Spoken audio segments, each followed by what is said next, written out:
ICS mendapat wejangan dari legenda timnas Jepang dan jepuran Liga Italia Keisuke Honda. Beberapa radar tim Eropa mengarah ke JICS menyusul penampilan gemilangnya bersama Venezia.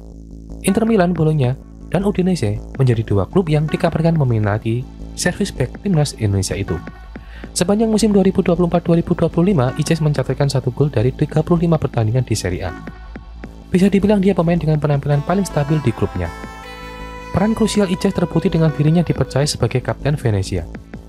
Sebagai orang yang sudah lebih dulu mencicipi sepak bola Italia, Honda punya saran buat ICS.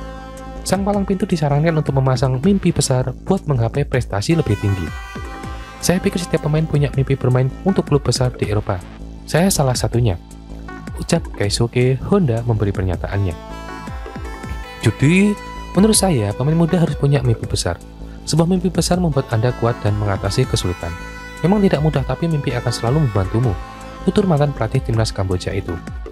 Honda merantau ke Eropa mulai 2008 dengan memperkuat Venlo di Belanda. Dia bermain selama 1 tahun bersama tim asal negeri kincir angin sebelum pindah ke Rusia. Honda sukses besar di sana setelah membawa CSKA Moskow meraih 1 titel Liga Rusia dan 2 Piala Liga Rusia dan 1 Piala Super Rusia. Pada 2014, Honda memenuhi mimpinya usai direkrut AC Milan.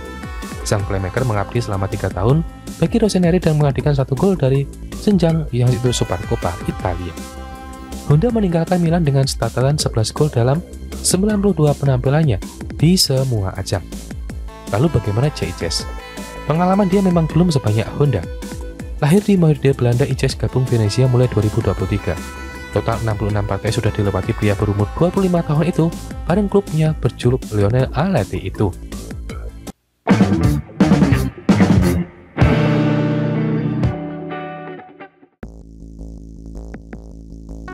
Ketua Umum PSSI Erick Thohir menyebutkan beberapa nama pengganti oleh Romani yang berpotensi absen dari Timnas Indonesia di putaran keempat kualifikasi Piala Dunia 2026. Timnas Indonesia dijadwalkan akan menghadapi putaran keempat kualifikasi Piala Dunia 2026 zona Asia di Arab Saudi pada Oktober 2025. Sebelum menghadapi ajang tersebut, tim Merah Putih dijadwalkan akan lebih dulu menjalani uji coba melawan Kuwait dan Lebanon. Tim Indonesia akan melawan 2 tim asal Timur Tengah ini di Surabaya pada FIFA Matchday yang akan berlangsung. Lebih lanjut lagi, tentu itu pada September 2025. Namun jelang menghadapi agenda pada Timnas Indonesia ini, justru mereka mendapatkan kabar buruk. Pasalnya penyerang andalan Timnas Indonesia Oleh Romani mengalami cedera serius hingga menjalani operasi. Oleh Romani mengalami cedera saat Oxford United melawan Arema FC pada fase grup terakhir Piala Presiden 2025, 10 Juli 2025. Striker Timnas Indonesia itu cedera setelah ditackle keras pemain Arema FC Paulinho Moselin. Ini menjadi kabar buruk karena Oleh Romani sudah menjadi andalan di lini depan tim Merah Putih. Ia bahkan tercatat mencetak 3 gol dari 4 laga yang dilakoninya bersama Timnas Indonesia. Untuk itu, dengan kehilangan Oleh Romani ini, banyak pihak yang bertanya-tanya siapa sosok yang bisa menggantikannya di lini depan. Erick Thohir pun mendapat pernyataan soal siapa kira-kira yang bakal mengisi posisi pemain Oxford United tersebut di skuad Garuda. Melihat situasi ini, orang nomor 1 itu mengatakan bahwa siapapun bisa mengalami cedera dalam sepak bola. Namun ia menekankan bahwa Timnas Indonesia tak boleh hanya terpaku pada satu sosok saja. Timnas tidak bergantung pada hanya satu pemain. Ini kita jangan terbelenggu, ujar Erick Thohir. Tadi yang kita bilang, dalam sebuah pertandingan bisa terjadi resiko cedera, tambahnya. Untuk itu, Erick Thohir mengatakan kenapa setiap tim nasional harus memiliki banyak pelapis. Ini diharapkan agar satu pemain cedera atau absen karena akumulasi kartu, dan pelatih tidak pusing mencari sosok pengganti karena memiliki pemain dengan kualitas yang sama. Oleh karena itu, Erick Thohir selalu menekankan pentingnya kedalaman skuad di setiap kelompok tim nasional. Menurutnya, kualitas antar pemain di tiap posisi harus merata agar tim tetap kompetitif meski terjadi pergantian pemain. Nah, itu ya yang selalu saya bilang. Setiap tim harus punya kedalaman minimal bisa 2x11 tim senior, bahkan 5x11 untuk tim U17, kata Erick Thohir. Pria yang juga menjabat sebagai Menteri BUMN tersebut mencontohkan situasi timnas U23 Indonesia saat melawan Brunei Darussalam di Asian Cup U23 2025. Tim asuhan Gareth Van Aanholt pada babak pertama sukses mencetak 7-0, tetapi performanya justru menurun di babak kedua. Menurutnya, ini menunjukkan pentingnya memiliki pemain cadangan dengan kualitas setara.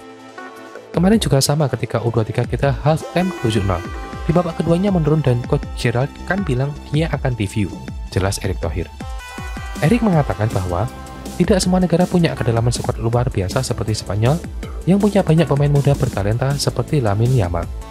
Memang ketabalan kalau semua tim di seluruh dunia punya 2x11 seperti Yamal, tidak tahu skornya bisa 0-0 semua kali, ungkap Erick Thohir sambil tertawa.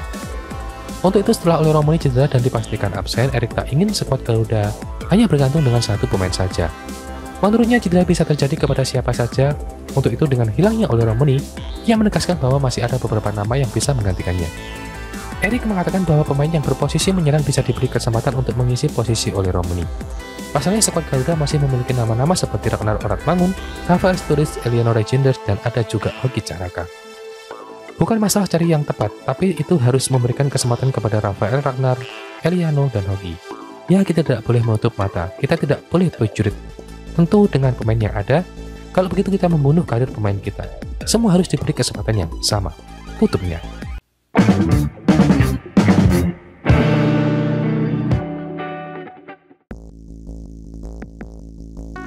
Pelatih Timnas Indonesia, Patrick Kluivert, masih merahasiakan siapa pemain yang akan menggantikan Oli Romani untuk FIFA Matchday September 2025. Romani dipastikan absen ketika Timnas Indonesia beruji coba dengan Timnas Kuwait dan Timnas Lebanon di Stadion Gelora Bung Tomo, Surabaya. Striker Oxford United itu di kasta kedua Liga Belanda juga dilakukan bisa bermain dengan Timnas Indonesia dalam putaran keempat kualifikasi Piala Dunia 2026 zona Asia di Arab Saudi. Penyebabnya karena cedera yang dialami Romani di Piala Presiden 2025. Pemain berusia 25 tahun itu bahkan sempat harus naik meja operasi untuk memulihkan tulang kakinya yang patah.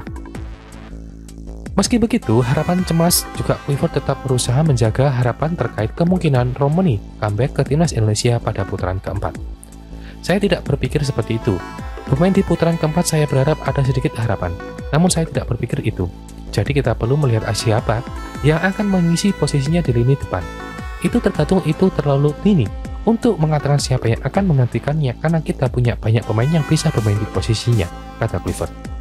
Sejauh ini, pemain didorong untuk mengisi tempat Romani di lini depan Indonesia. Mulai dari Jan Raven, pemain naturalisasi Timnas U23 Indonesia, hingga Mauro Silstra, ujung tombak FC Volendam di Eredivisie yang sedang dinaturalisasi oleh PSSI. Selain itu, PSSI juga tengah mengajukan perpindahan kewarganegaraan untuk 2 penyerang keturunan, namun identiknya masih ditutup rapat-rapat. Jadi bukan tanggung-tanggung ya. Jawaban saya untuk mengatakan siapa yang menggantikan, namun pemain yang bisa menggantikan akan melakukan yang terbaik dan mencurahkan usahanya untuk bisa meraih hasil yang bagus. Imbuh Kluivert.